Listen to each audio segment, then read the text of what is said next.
Welcome to my presentation. My name is Antonic and I'll be talking to you today about the importance of structured and unstructured play in the early childhood setting. Both structured and unstructured play are both extremely important in the ways of learning and development for children, and I'll be discussing how. So what is structured play? So structured play is when children are trying to accomplish something through play. It's typically controlled by a parent or an educator and has a learning objective in mind. So this could be something like putting together a puzzle with a parent, or the parent showing the child how to manipulate crayons and markers and teaching them how to draw and scribble.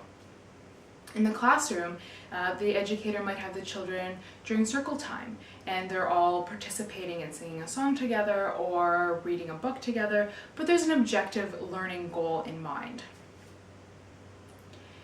Unstructured play, on the other hand, is completely child-initiated without parent or educator input. Children can play together and have input from each other, but the parent should not be involved. Children may invite the parent to play with them. For example, in a game of house, the parent might be a mommy or a daddy, but the parent shouldn't try to change the goal of the game or have a learning objective in mind for the game. They shouldn't be changing the dynamic of the game at all. This type of play gives children autonomy and moves away from the curriculum, and this is important because it's more based on the child's own interests rather than what they are supposed to be learning during the classroom time. This type of play is something as simple as playing tag outside, or hopscotch, or skip rope outside. It can be anything that the child is interested in and isn't being forced to do because of curriculum. But that being said, both types of play are very important and needed for proper child development. Unstructured play is often also called open-ended play.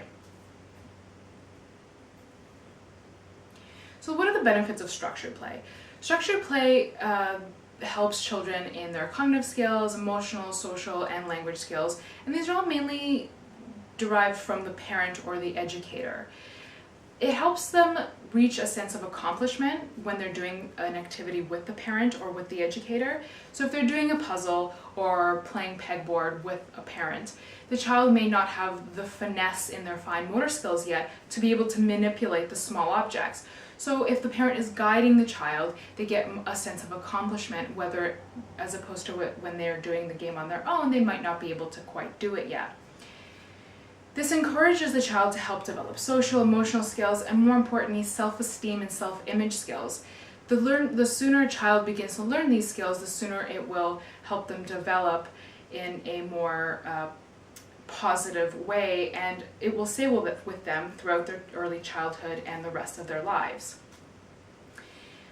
Language skills are also developed during structured play. If the child is engaging in a game with farm animals with the parent will say, this is a cow, it says moo, this is a pig, it says oink, and the child will learn this through imitation from the parent.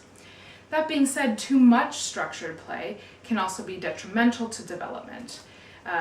If the parent puts a lot of stress on the child to further develop their skills to the next stage, the child will be able to sense this and will feel as if they need to progress. So they may develop a negative sense with play, which you don't want, because playing with educators and parents is a very important part of development for the early children in their stage of development.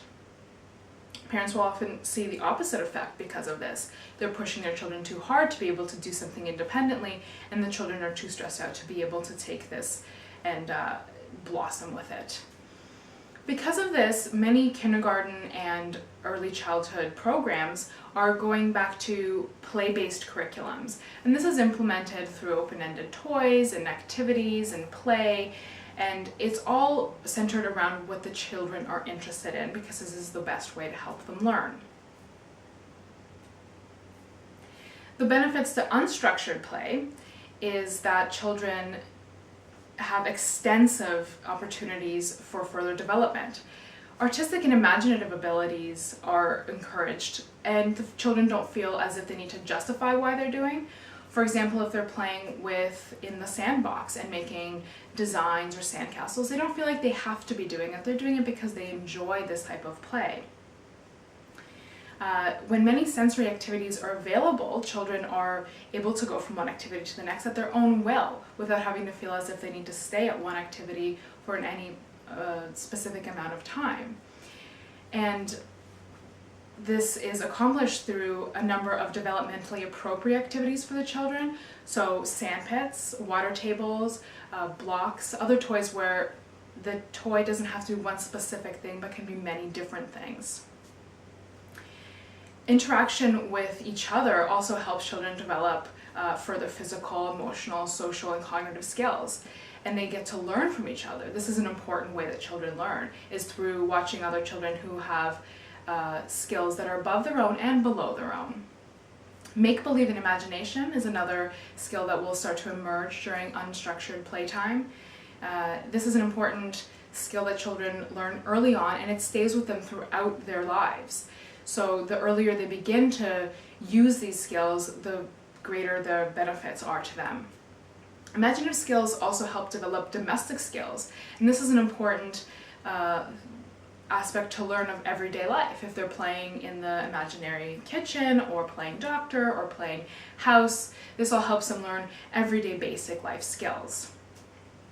Unstructured play also lets children learn to develop their existing skills without going to one specific area. They can be in any environment they want. So their fine motor skills, if they feel like they want to draw a picture, they will, and this will help them develop already existing skills without feeling like they're learning something, although they are.